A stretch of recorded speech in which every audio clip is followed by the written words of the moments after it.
703 vote. আপনার নিকটতম প্রতিদ্বন্দ্বী মাহবুব আলম পেয়েছেন 293 ভোট। 203 ভোট। আমি 703 ভোট পাওয়াতে ইতিহাস হিসাবে সাদিল আব্বাসকে নির্বাচিত ঘোষণা করি।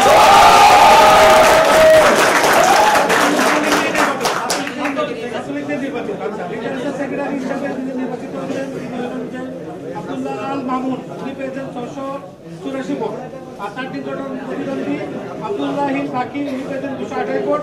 আমি আব্দুল্লাহিল মামুনকে নির্বাচিত ঘোষণা করি। আসাম সেক্রেটারি হিসাবে নির্বাচিত দুজন প্রতিদ্বন্দ্বী, একজন পেয়েছে ইমাম হাসান, উনি পেয়েছেন 526 ভোট। আর তার নিকটতম প্রতিদ্বন্দ্বী মোহাম্মদ মহিউদ্দিন পেয়েছেন 49 ভোট। আমি 526 ভোট পাওয়াতে ইমরান হাসানকে নির্বাচিত ঘোষণা করলাম।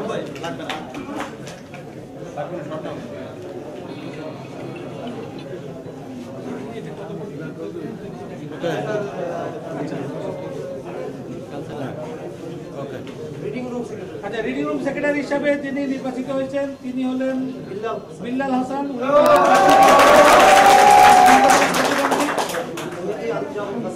মেহেদি আনজাম হাসিন, উনি পেয়েছেন 270 ভোট। আমি বিল্লাল হাসানকে নির্বাচিত ঘোষণা করলাম। ইন্দোর স্পোর্টসে যিনি নির্বাচিত হয়েছেন তিনি হলেন সারিয়ার সনেট। এখানে বোধহয় আগে নির্বাচিত হয়েছে। তারপর 842 ভোট পেয়েছে।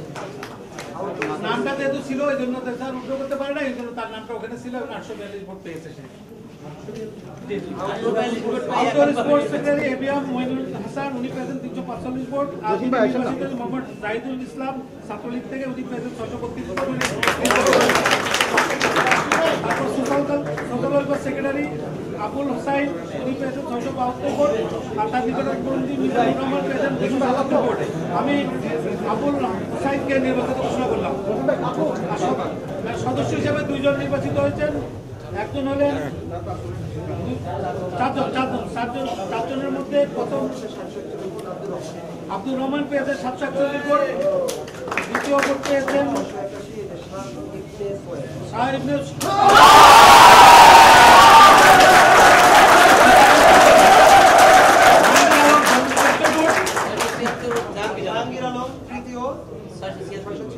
মুজাহিদুল ইসলাম পেয়েছেন